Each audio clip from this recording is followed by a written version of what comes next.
Isa na yata sa mga pinakamahirap na maranasan yung ma-depress, yung matinding pagkabalisa at lungkot, at ito ay madalas hindi lang nadadaan sa isang panggagamot, kundi maraming approaches.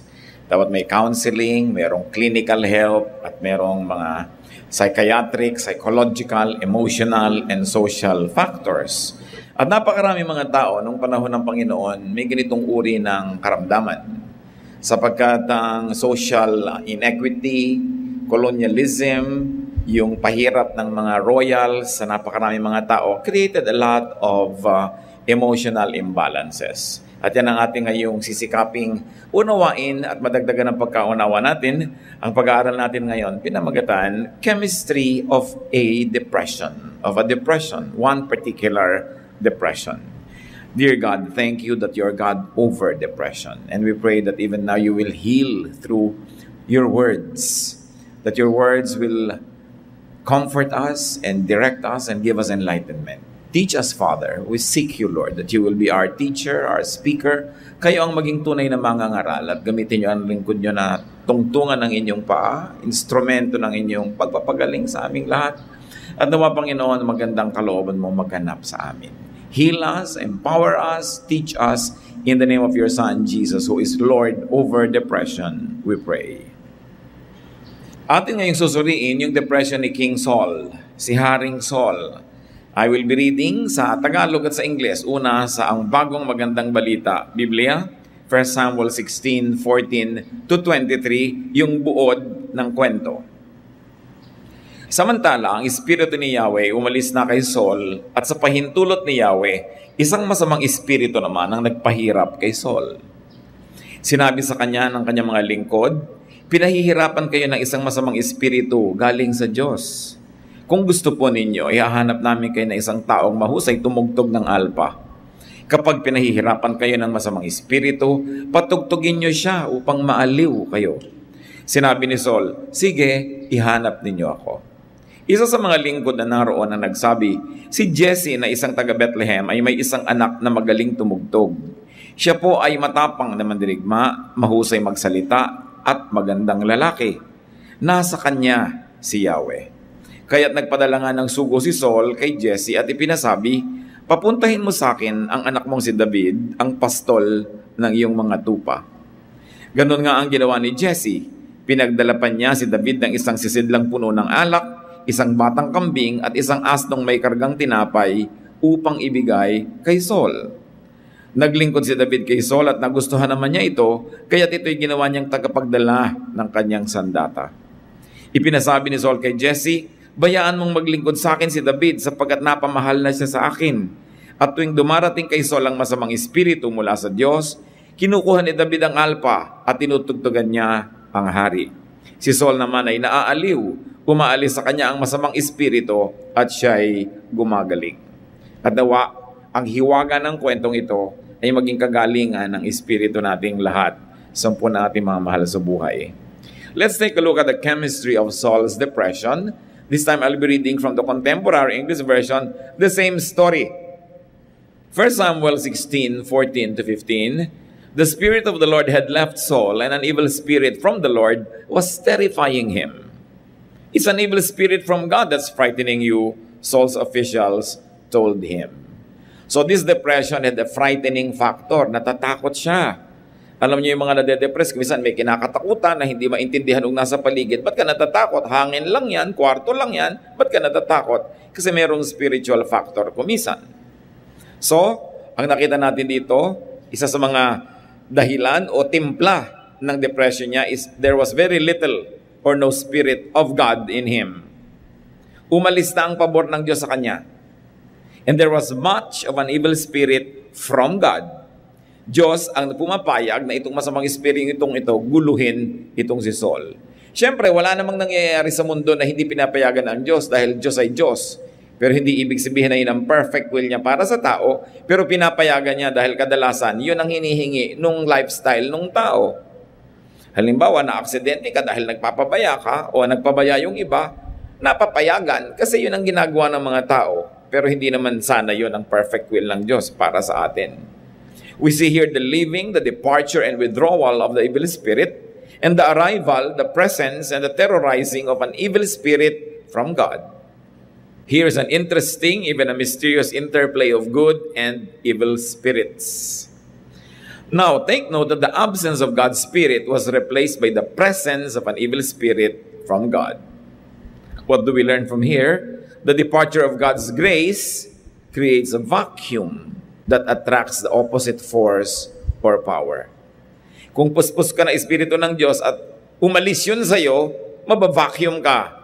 At yung mga vacuum cleaner, bakit niya hinihitit ang dumi? Kasi a vacuum will always attract anything.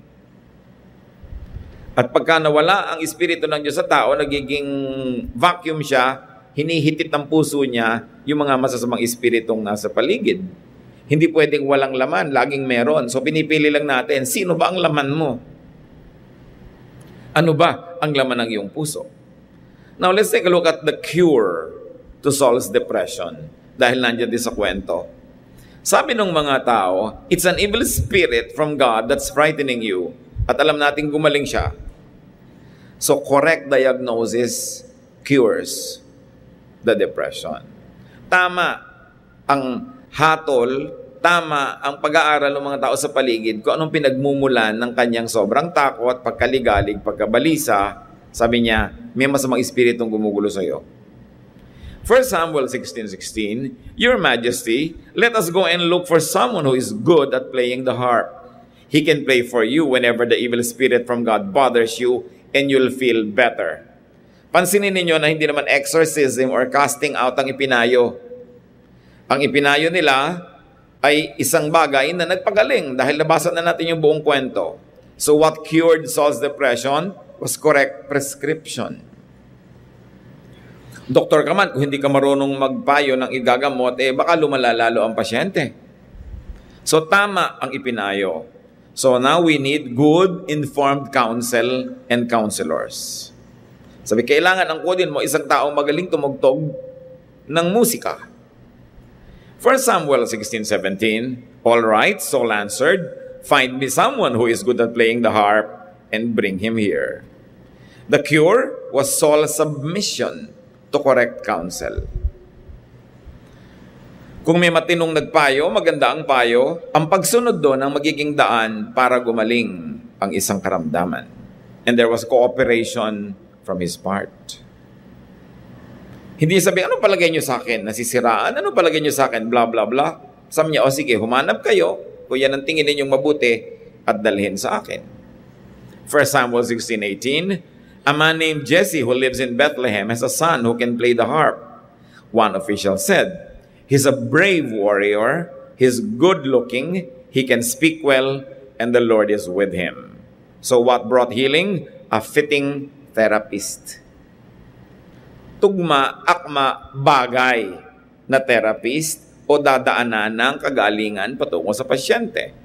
At ano kanyang mga katangian? He was skilled at playing the harp.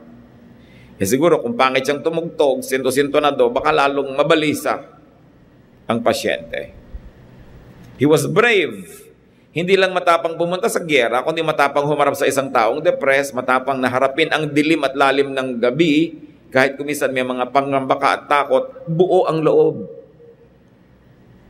Yung mga taong buo ang loob, malaking blessing sa mga taong nasisiraan ng loob. Kaya ikaw ay matapang o pinipilit mo maging matapang ka for the sake of somebody na nanghihina ang loob, ministry yun sa iba. Yun namang nagduduwag-duwag at lalong nagpapakaduwag-duwag na nga, ikaw yung may ministeran, ikaw ang tutulungan tuloy. Kaya pumipili ka, ako ba yung magiging problema dito? Ako ba yung sosolve ng problema? And he was good looking. Siyempre naman, nakakagaling naman yung pagtiningnan mo, nade-depress ka, naaalala mong may Diyos. No? Yung maayos, neat, mabango, no? Neat na malinis, nakakatulong talaga. And someone who speaks well. Meron naman, kukuhanan ka lang ng blood pressure. Ang taas! Ninervyos ka na lalo. Alam niyo, pagkuha ng blood pressure, ministry yan. Pag nakita mo ang taas, sasabihin ng pasyente, mataas-taas ng kaunti, mag-relax kayo at bababa yan. Hindi, nakakita na kayo ng ganun mukuha ng blood pressure? Diba? Dahil sa kanya kaya namatay yung pasyente. You speak well, Ibig sabihin, magaling ka magbitaw ng salita, nakakapagpahupa ka ng kalooban, yung galit, nawawala yung galit, yung natatakot, nagkakaroon ng assurance, gano'n na magalang magsalita. Ministry ang pagsasalita. Nagsasalita pa lang tayo, may gumagaling na o may lumalala. Kumisan man, pupuntahan yung pasyente, ang payat mo, para ka ng bungo. Dumalaw ka pa. Diba? Quiet ka na lang. So, para yatang naglulus ka ng konting weight. You know, you soften the impact of anything that is unnice. And then this person, among others, and the best of all, is that he was anointed. The Lord is with him, according to Scripture. Now, 1 Samuel 16, 21 to 22. Because of the qualities, Saul liked him so much that he put David in charge of carrying his weapons. Not long after this, Saul sent another message to Jesse.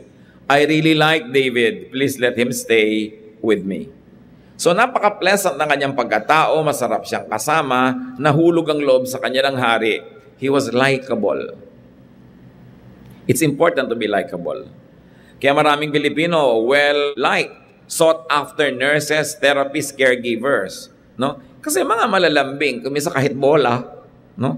At least, sumasarap ang pakiramdam ng pasyente.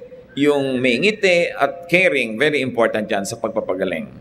Now, what else contributed to the cure? Available, helpful, and cooperative supporters. Yung mga tao sa paligid niya, binigyan siya agad ng tamang payo. Kailangan mo, musician, na may itsura, magandang magsalita, buo ang loob, at higit sa lahat, anointed ng Diyos.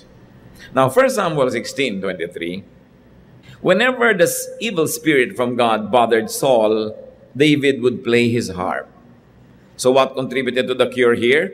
A willing and able therapist. Meron kasi willing pero hindi able. May able pero hindi willing. This one is an able and a willing therapist. Kung nag-aalaga kayo ng may sakit yung kamag-anak, inaalagaan nyo na rin lang, ngumiti na kayo. Pwede rin namang sumimangot, pero pwede rin ngumiti. Ginising kayo madaling araw dahil merong kailangan. Gumising din naman kayo, napuyat na rin lang kayo, ba't hindi nadagdagan ng ngiti? Bakit sisimangutan pa? Gumising na rin lang naman kayo. Lubusin na. Kailangan able and willing. Kumisan tuloy ang pasyente, pagka sinisimangutan mo na, pagka hindi masyadong emergency yung case niya, hindi ka na tuloy inaabala, hindi ka na tinatawag dahil nang hihina na ang loob na abalahin ka dahil dinidiscourage ang iyong facial expression. Kung kayo nakabantay, duty, ito yung oras ko, magbabantay ako, decide to be cheerful. You're there anyway. Lubusin na. Lalo nating gawin ang sarili natin na daluyan ng Espiritu at pagpapala ng Diyos patungo sa ating binabantayan o inaalagaan. And there was balancing therapy. All the good qualities of the therapist balance the deficiencies of the patient. Plus, good music. Ang totoo, yung musika, ang pinaka-main ingredient ng therapy na ito. Therapy through the arts. Kaya sa ospital, maganda sana nakikita mo mga magagandang tanawin, mga bulaklak, mga naglalaro, mga masasaya. Kumisa naman sa ospital, yung pag nakapakong Kristo, makikita mo sa harap mo, no? Although ipinapaalala sa iyo na oo, namatay siya para sa iyo, pero kamatayan pa rin yung kaharap mo kahit pa nga 3 araw lang yun na naganap sa kanya. Kaka-depressed. Dapat magagandang tanawin, magandang tugtog, no? Hindi yung iyakan sa tabi, may namamatay pala sa tabi mo, nakaka-stress yun, no? O may ubo ng ubo-ubong gabi, hindi mo malaman kung maawa ka o maiinis ka na dahil puyat ka na rin. Kaya napakahalaga na nakakapagpahinga yung may sakit. Napaka-importante na kung kinakaya natin, mag-ipon-ipon ka naman para pag napa-hospital ka, medyo tahimik yung kakalagyan mo. Meron pa akong kilala, pumipili siya ng kwarto. Halimbawa, o-operahan siya o matagal siya sa ospital. Ang pinipili nilang paglagyan sa kanila at ipinapakiusap nila, yung maternity floor. Kasi yun lang ang floor sa ospital na masaya.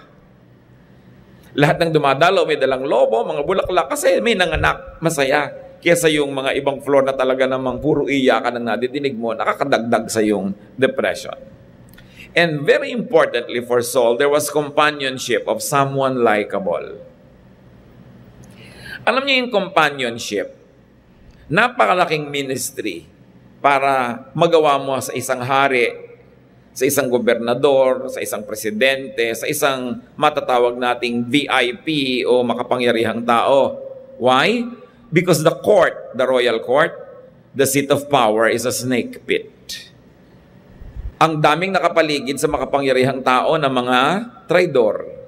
Ang daming nakapaligid na mga oportunista. Ang daming nakapaligid na ng bobola lang. Kumukuha lang sila ng gusto nila. So yung people at the top, those who are isolated, need good, relaxing company. Kung ikaw ay taong makapangyarihan, sa yes mo o sa no, nabubuo na sisira ang mga pangarap. Sa yes mo o sa no, nagkakapera yun, nawawalan yun ng pera, napopromote yun, nadedemote yun. Halos wala ka ng pagtiwalaan at hindi ka na makarelax kasi halos lahat ng taong lumalapit sa'yo, merong gustong makuha.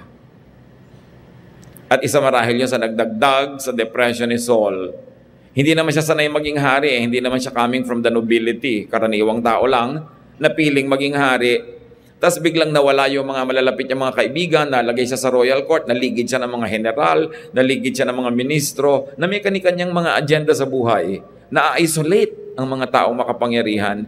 Kaya kung ikaw ay kabilang sa mga mangilan-ngilan na at ease siya sa'yo, ministry yun. At yun ang nangyari, nahulog ang loob nitong si Saul kay David at is na siya. Kaya sabi niya sa tatay, huwag mo na munang tatawagin pabalik ha, dito na muna siya, napamahal na sa akin. At yung ministry pa lang ng presence doon ni David, tumutulong na para gumaling si Saul.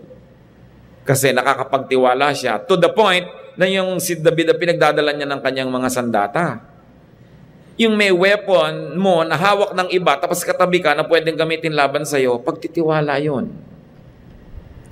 Yun lang ikaw ay napagkakatiwalaan, kahit wala ka pang ibang ginagawa, nagmi-minister ka na, kasi nakaka-relax yung may nasa sandalan na pagkakatiwalaan.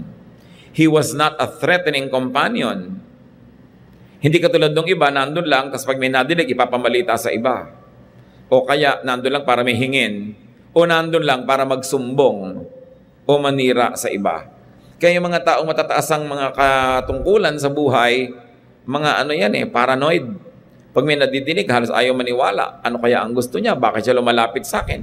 Ba't siya nagre-regalo? Anong pabor ang hihingin niya na kapalit nito?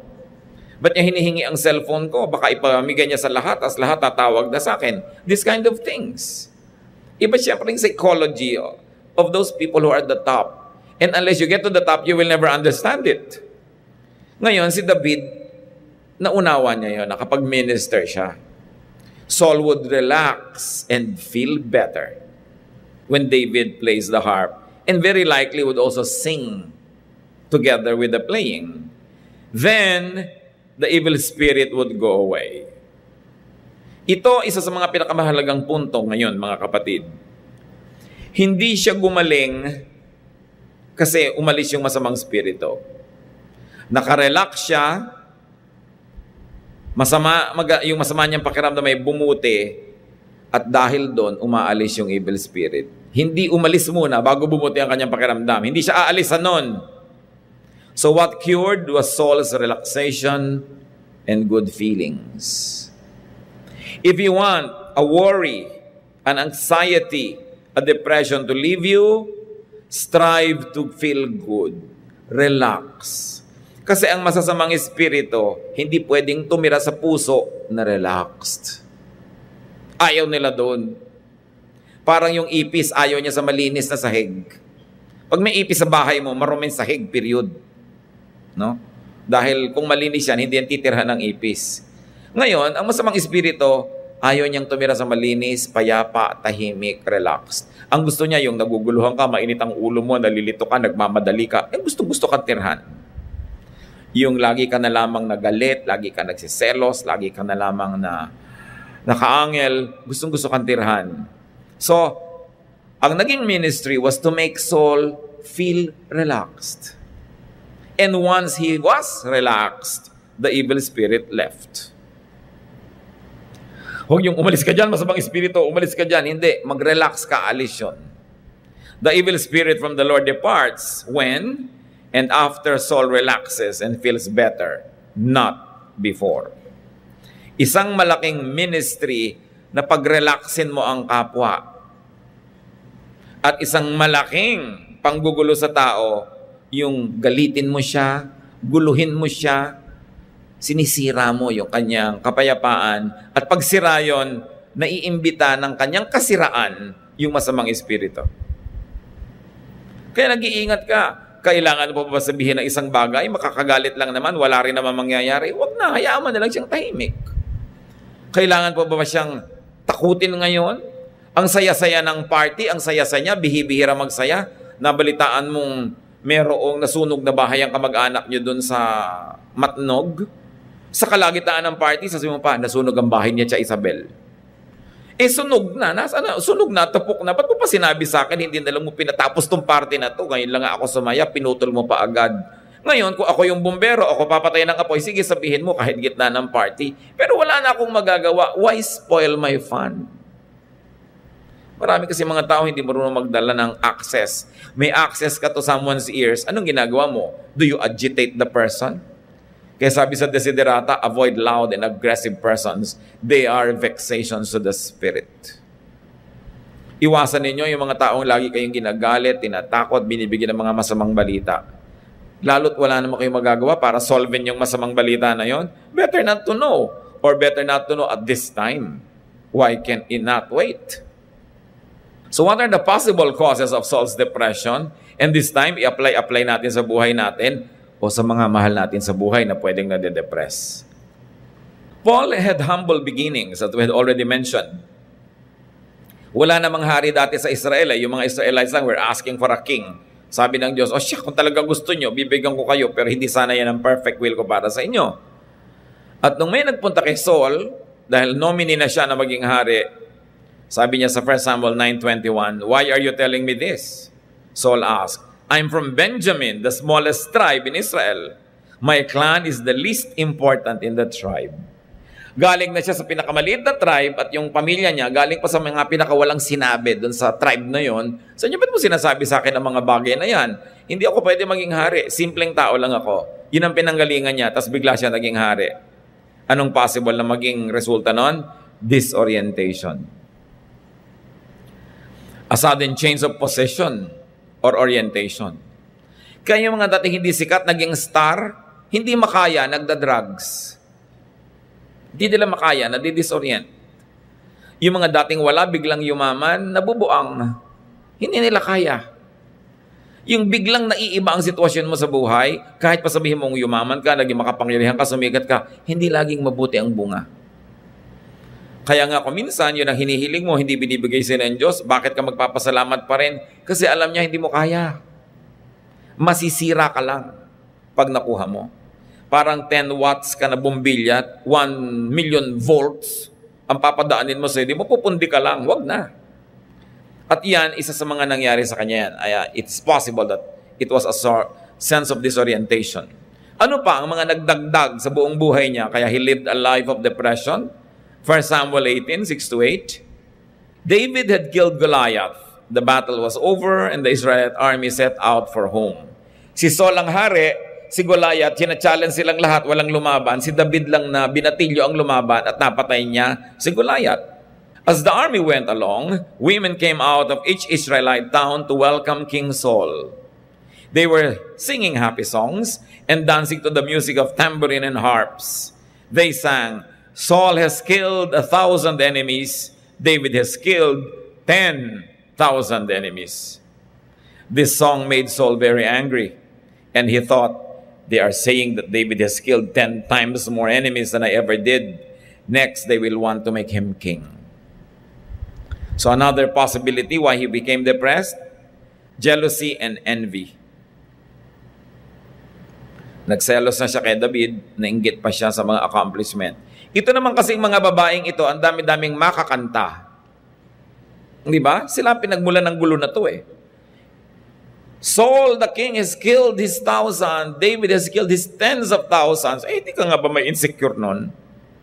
Maraming ganyan mga kapatid ha. Hindi ka man nainggit sa kapatid mo, may bahay na, ikaw wala pa. Yung mga ganyan mga pinsan. No?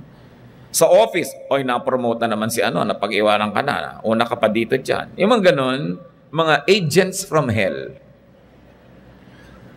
Dadating sa'yo, guguluhin ka, magiging uneasy ka, unhappy, jealous, and envious. Sabi mo sa akin, masamang espiritu, lumayo ka sa akin. Pag kami nang gaganyan sa inyo, dahil yun ang masamang espiritu. Nagsusulsol, nagpapainggit sa inyo. No?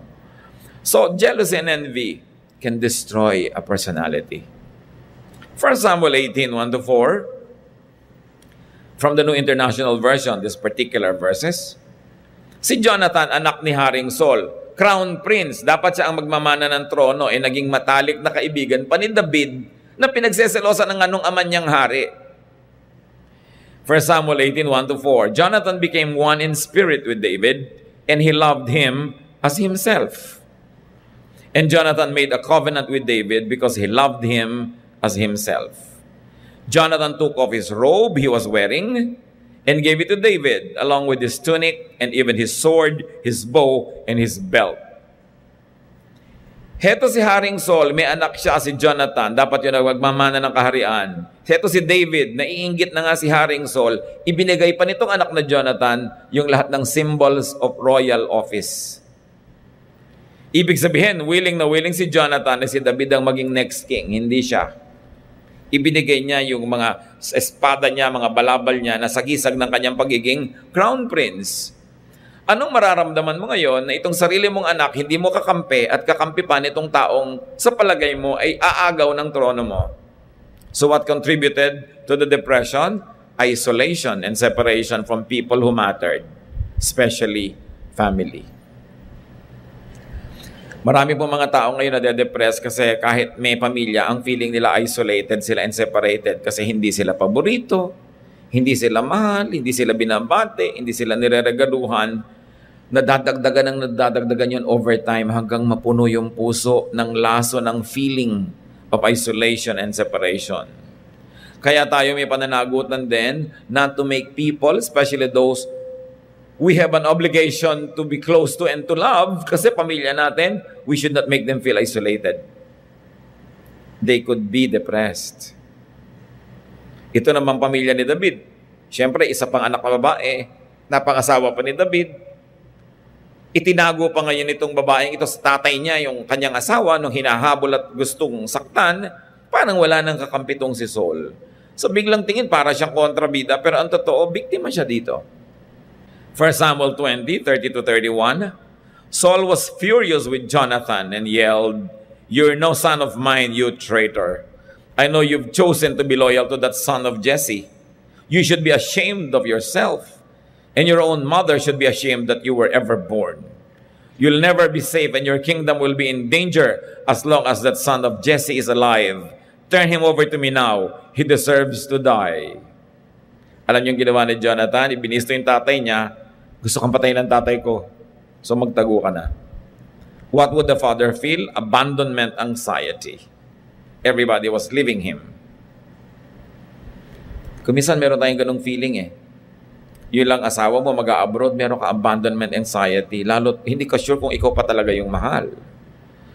O kaya yung anak mo, mag-aasawa, ang feeling mo, iiwang ka. O kaya napamahal na sa iyo ang isang kaibigan, mag-a-abroad pa. Lalo tayo ngayon, 10 million OFWs. Everybody is having a sense of abandonment. Gusto man o hindi gusto nung umaalis, yung pa rin ang ending, naiiwan ka. Pwede ka talaga ma-depress dyan. Yung naglalakad ka sa breakwater. No? O kaya ay nagtitirintas ka, samantalang wala kang buhok. Nakatingin ka lagi sa mga lumulubog na araw. Nangyayari yan, lalo sa maraming paghiwa-hiwalay. What could cause depression? In Saul's case and in ours, constant negative emotions. Kaya pag negative ang emotion nyo, mga kapatid, change the equation. Halimbawa, di ba? 3 plus 1 equals 4. Right? Ayaw nyo ng 4. Bakit 3 plus 1 ang 3 plus 1 kayo? Di magiging 4 din yun. Gawin yung 3 plus 2, 5 plus 7, para huwag maging 4. Ngayon, kung may ginagawa kayo, lagi ang nagiging ending, nalulungkot kayo. Titingnan nyo yung mga picture, nalulungkot kayo. No? Mag-iisip kayo, malulungkot kayo. Mag-iisa kayo sa kwarto, makikinig ng tugtog, malulungkot kayo. Palitan nyo para hindi lungkot ang ending. Change the equation. Huwag kayong gumagawa ng nagpapalungkot. Huwag kayong mag-isip ng nakakatakot. Meron pa nga akong nakausap, gusto daw niya i-cremate siya. Sabi ko, ba't naman kailangan i-cremate? Pwede ka namang ilibing. Kung buhay pa ako, nakulong ako doon sa ataol. Pati yan inaalala mo. 5 araw ka na nga nakaburol, umaasa ka pang buhay ka pa. Pero, hindi ko naman pwede sabihin, huwag niyang isipin, naiisip niya Right? So, dapat ikaw magdisiplina sa sarili mo na huwag mong isipin ang mga bagay na yan. Pag may dumarating sa iyong espiritu na nakakatakot, nakakanerbiyos, nakakalungkot, palayasin mo agad. Change your thought. Change the channel. Lumabas ka ng bahay, mag-jogging ka, kumanta ka, maligo ka, mamalansya ka, do something, change the equation. Hindi mo pwedeng alagaan yung lungkot kasi talagang hindi ka niya naiiwan. Kung nalulungkot ka, kung nag-iisa ka sa kwarto, di magsama ka. Walang tao, magsama ka ng mga manok. Kahit sino, magsama ka dyan. So, basta ibahin mo dapat. Huwag kang papayag, kapatid, na yung negative emotion mo nakatira sa'yo. Palayasin mo yan. Kasi sisirain ka niya. But the cause of depression, especially in Saul, was the departure of God's Spirit and favor. Which is probably not what we experience naman. No? Yun ang mga nauna. Genesis 6:5 and 3. The Lord saw how bad the people on earth were and how everything that they thought and planned was evil. Then the Lord said, I won't let my life-giving breath remain in anyone forever. So may pagsasawa din ang Diyos. So hindi ko papayagan na itong espiritu ko nasa tao forever, mamamatay siya. Hindi siya pwedeng mabuhay forever, tas ganyan siya. So ganun din yun, pag laging hirap na hirap yung espiritu ng Diyos na nasa iyo kasi nakakainis yung mga feeling mo, nakakatakot, nakakalungkot, ang ugali mo, ganito, aalisan ka nung anointing ng Diyos. Hindi niya titiisin yun. Ayoko na. At gano'n ang nangyari kay Saul, nilayasan siya ng espiritu, at ang lumipat, yung nag-aabang. Sabi niya, umalis lang dito ang espiritu ng Diyos, ako lilipat dito Nilipatan nga. Tuwing inaalisan siya nung anointing presence. Hindi naman permanent may mga moment lang na nawawala yon. Parang tayo din, yung lungkot na, parang kumisan hangin na dumadapo lang naman. Yung mga panandali ang mga sobrang depression. Bakit naman kung kay lungkot-lungkot mo sa gabi, ba't pag umaga na, biglang wala na, iba na uli. No? Sandali lang. Kaya ang mahalaga, pag dumadating ang depression, mga kapatid, lungkot, takot, just survive it. Dahil may bukas at may bukas, pero mamaya at mamaya, maiiba at maiiba yan. Pag naiba na yung lakad ng planeta, yung posisyon niyan, naiba na yung oras, naiba na yung liwanag, maiiba yan. Ang mahalaga, huwag kang sumabit at huwag kang madamage sa oras na yon. Survive it. Change the equation. Think happy thoughts. Perspire, exercise, do something para mawala yung isip mo sa iniisip mo. Lesson dyan, mga kapatid, para hindi tayo alisan nung presensya ng Diyos na yon, we should make our heart and mind a suitable temple or sanctuary for God's Spirit. Di ba nililinis mo ang bahay pag may bisita? Nililinis mo ang ospital pag may pasyente? Linisin mo ang isip mo para yung Diyos doon magtira. Kasi ayaw niyang tirhan yung marumi. Alam nga namang magustuhan niya yon. Could you or someone close to you be depressed? Could you or someone close to you be a candidate for depression?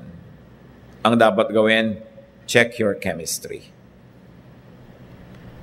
Like we check the chemistry of Saul. Is there little or no Spirit of God? You know what you should do. Is there much of an evil spirit from God? You know what you should do. Be filled with God's Spirit. Ephesians 5:18, don't destroy yourself by getting drunk, but let the Spirit fill your life. Punuin mo ang puso mo, ang isip mo ng Espiritu ng Diyos, salita ng Diyos, mga awiting maka-Diyos, mga isiping malinis, mga hangaring maganda, lalayasan ka ng depression. Do not leave space for evil. Ephesians 4:27, don't give the devil a chance. Listen, brothers and sisters. Tuwing galit ka, nagsiselos, naiinggit, stressed, tensed, you are giving the devil the chance. Kaya malapit ako magalit, teka muna, magre-relax ako, hindi ako magagalit. Kasi pag nagalit ako, sasamantalahin ng dyablo. kakapit. Kasi may nakakapitan. Alam niyo yung laro na agawan ng buko na niliguan ng langis? Di ba? Ang hirap kasi wala ka makapitan. Ganun ang taong payapa, tahimik, malinis ang kalooban, hindi mahawakan ng dyablo. Walang mahawakan eh. Pero ito ikay may galit, may inis, may sumpong, may kung ano, may mga lumalabas na mga parang hawakan dyan. Hawak na hawak ka, controlled na controlled ka. Kaya sabi, don't give the devil a foothold. Control yourself. Huwag kang magpapandaya. Avoid disorientation. Kung sumisikat ka, yumayaman, stay grounded. Para hindi ka malito. Avoid jealousy and envy. Appreciate what God gives you. Appreciate what God gives to others. Avoid isolation and separation from people and family, which means we should be pleasant so people don't leave you. And very importantly for us who are not depressed, give companionship. Huwag niyong babaliwalain ang depression ng iba. Nalulungkot ako eh. Ba't ka naman nalulungkot? Ang saya-saya nga. Nalulungkot siya. Irespeto mo yung feeling niya. Hindi mo pwedeng baliwalain yon. Ba't ka natatakot sa ipis? Ipis lang yan. Tapos tatapakan mo pa yung ipis, dudurug-durugin mo pa sa harap niya. Takot siya. Ikaw hindi. Pasalamat, hindi ka takot. He will never diminish or minimize the fears of others just because it is not your fear. Every feeling is valid even if it is not your feeling. Yung pang iba, ba't ka na in love dyan? Ang pangit-pangit. Sa in love siya, nagagandahan siya. Valid yung feeling niya kasi yun ang feeling niya. Huwag mong i-assign sa kanya ang feeling mo. Dadagdag ka lang sa depression niya. So, avoid negative emotions. Dapat disiplina eh. Negative emotion. Pagka merong maingay, hindi mo makontrol, sabi mo salamat na lang. Nakakadinig pa ang tenga ko, di ako bingi. Maghanap ka ng maipasalamat para tumahimik ka. Avoid the departure of God's Spirit and favor.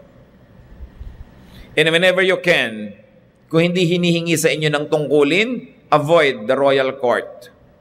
Huwag niyo laging hangarin, maging sikat, maging mayaman, maging makapangyarihan because these positions, if you are not strong inside, can destroy you. Strive to relax and feel good and be happy so the evil spirit could not come or stay, so the evil spirit would go away. Sabi ng Desiderata, strive to be happy. Pagsikapan mo, ipaglaban mong maging masaya. Kasi pag masaya ka, syempre hindi ka madedepress. Hindi ka madaling hawakan ng dyablo. Yung nalulungkot ang mas madaling i-manipulate. Kaya mga kapatid, let's be kind. May nagsasaya, hayaan natin. Hindi yung kumusintunado lang ang pagkanta niya ng My Way, babarilin mo na. Hayaan mo na. Diba? Kaya nga siya kumakanta doon at hindi sa recording studio. Kasi ganoon lang siya kumanta. Pag may nagsasaya, pwede niyong pagbigyan nyo na. Hindi niyo naman alam kung napakaraming lungkot na pinagdanasan niya at ngayon lang sumaya eh. Iinisin mo pa. Discipline your mind to think of what makes you feel good. Parang yung kanta ni Julie Andrews sa pelikulang The Sound of Music, yung My Favorite Things. Sabi niya, when the bee stings, when the dog bites, when I'm feeling sad, sabi niya, I simply remember my favorite things and then I won't feel so bad. So isipin niyo yung mga ganon. Philippians 4:8, keep your minds on whatever is true, pure, right, holy, friendly, and proper. Don't ever stop thinking about what is truly worthwhile and worthy of praise. When you think of your husband, think of what is worthy of praise, not is what is worthy of criticism. Pwede kang pumili kung sasaya ka o lulungkot ka. Ecclesiastes 8:15, so I think we should get as much out of life as we possibly can. There is nothing better than to enjoy our food and drink and to have a good time.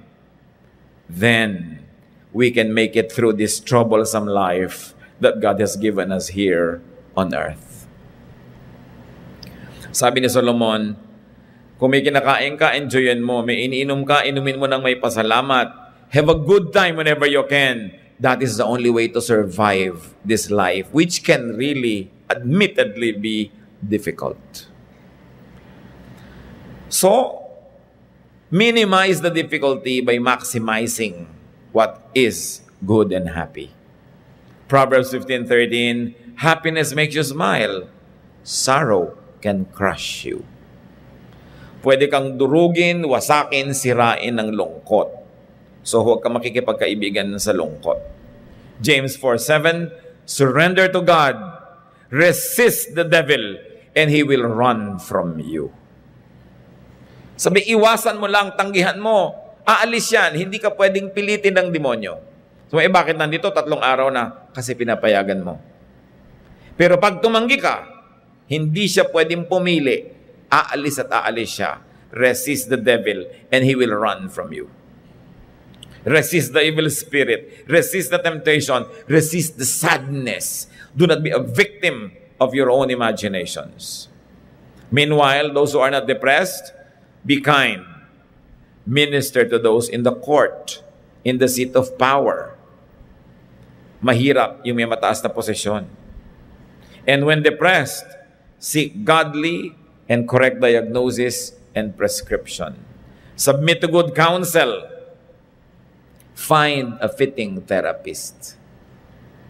Hindi lang yung gusto mo, yung mabuti ang epekto sa iyo. A therapist who will help change your chemistry, especially emotional state and spirituality. Kailangan pinapalitan yung emotional state, basta negative. And let's all remember to be a fitting therapist ourselves.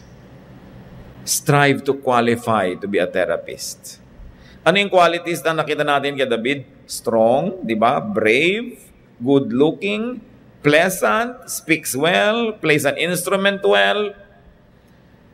Sinisikap natin na maging ganon para kung dumating ang panahon na meron tayong mahal sa buhay na nangangailangan ng sasandalan, masandalan naman tayo. Ginagawa natin goal sa buhay na hindi lang maging independent. Ginagawa natin na maging super strong, super okay, para pag dumating ang panahon na sobrang nanlulumo ng hina ang nasa paligid, maski sandali, makasandal sa atin. So always qualify yourself to be a good therapist. Continue to improve your skills. Do things well. Be available. Be able. That is a ministry. Napakahalaga yung handa ka sa ganon. And above all, get and stay anointed. For other people's sake. Pagka-anointed ka, nakakapag-minister ka sa mga tao, pero pagka winaldas mo yung anointing na yun at nawala, di ba nalugi yung mga tao? Kaya isang kabayanihan to stay anointed, not only for yourself, but because you are useful to others. Dahil napapakinabangan ka. Teacher ka, magpupuyat ka, tapos walang quality yung teaching mo bukas. No, be qualified to teach well, sleep early, strive to be healthy, para ang teaching mo maganda because it affects people. Driver ka, makikipaglasingan ka, bukas, puyat ka, nabangga ka, namatay yung mga pasahero mo, di ba pananagutan yon? Meron tayong pananagutan sa isa't isa. Kung ano man ang tungkulin mo sa buhay, gawin mong mabuti para yung pinaglilingkuran mo, magandang service ang makuha nila. Hindi yung pinupuyat mo sarili mo, pinapagod mo, ang babatuloy ng quality ng yung service. Pinaghahandaan mo ang oras na yung pagtatrabaho, kaya nagpapahinga ka sa tama. Hindi yung aantok-antok ka.